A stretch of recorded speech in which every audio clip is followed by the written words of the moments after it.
తీసుకురా నగేష్ బోలో బోలో నగేష్ ఎవరమ్మా మాట్లాడింది ఎవరు ఇటు తీసుకురా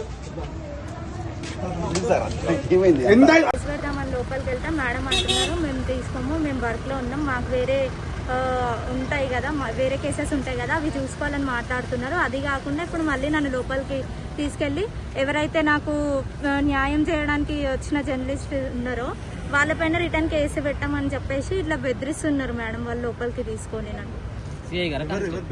ఎస్ఐ మౌనిక మేడం వాళ్ళు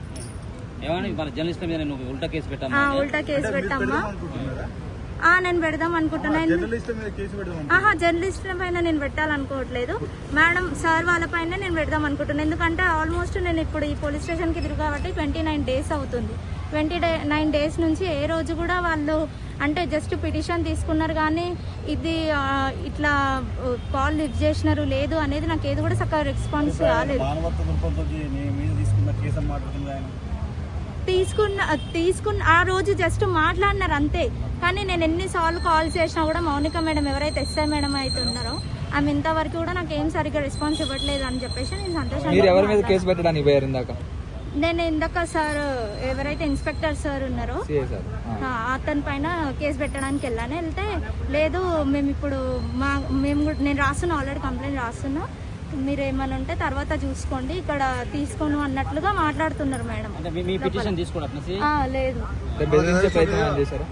చేస్తున్నారు, అంటే ఎవరైతే నాకు న్యాయం జరగాలని చెప్పేసి వచ్చి నిలబడ్డారో సంతోషంగా వాళ్ళపైన జర్నలిస్టుల పైన రిటర్న్ కేసు పెట్టామని చెప్పేసి నాకు చెప్తున్నారు లోపల. మీరేమని చెప్పారు మరి? నేనేం చెప్పలేదు, నేను ఎందుకు పెడతా మేడం, మీరు చక్కగా నాకు రెస్పాన్స్ అవ్వలేదు కాబట్టే నేను మీడియాకి అప్రోచ్ అవ్వాల్సి వచ్చింది. మీరు నాకు సరిగ్గా ఆన్సర్స్ ఇచ్చిండి, కాల్స్ లిఫ్ట్ చేసి ఉంటే నేను ఇదంతా చేయకపోయి ఉండేది కదా అని అంటే మాకు కూడా వేరే పనులు ఉంటాయి కదా అన్నట్లుగా మాట్లాడుతున్నారు. లేదు నేనంత ఉన్న అమ్మాయిని అయితే ఇంతవరకు ఎందుకు తిరుగుతా సార్ నేను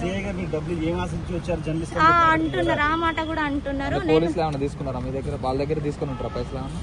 ఏమో సార్ నాకు తెలిసి అయితే ఇన్ని రోజుల నుంచి 29 days నుంచి కూడా ఇప్పుడు అక్కడ ఎవరైతే మౌనిక మేడం మిస్ అయి ఉన్నారో తను ఏమంటుందంటే వాళ్ళని కూడా తీసుకొచ్చినామమ్మ మాట్లాడుతున్నాం అన్నట్టు వాళ్ళ సైడ్ మాట్లాడుతున్నారు.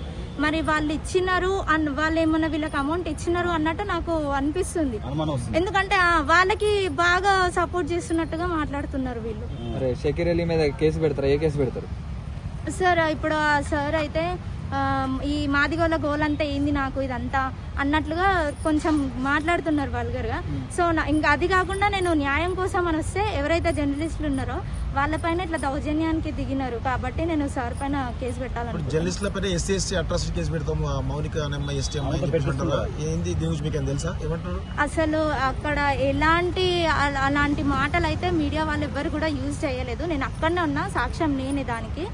అలాంటివి అనకున్నా కూడా ఇప్పుడు ఏంటంటే ఇదంతా ఎట్లా ఈ సమస్య నుండి ఎట్లా బయటపడాలి అన్నట్టు వాళ్ళ కేసు పెట్టి వాళ్ళని ఎవరైతే మీడియా వాళ్ళు ఉన్నారో వాళ్ళని అందులో ఇరికిద్దాం అన్నట్టు చూస్తున్నారు. మీరు కూడా అట్రాసిటీ కేసు అయితే పెడదాం అనుకుంటున్నాను. నేను పెడదాం అనుకుంటున్నాను.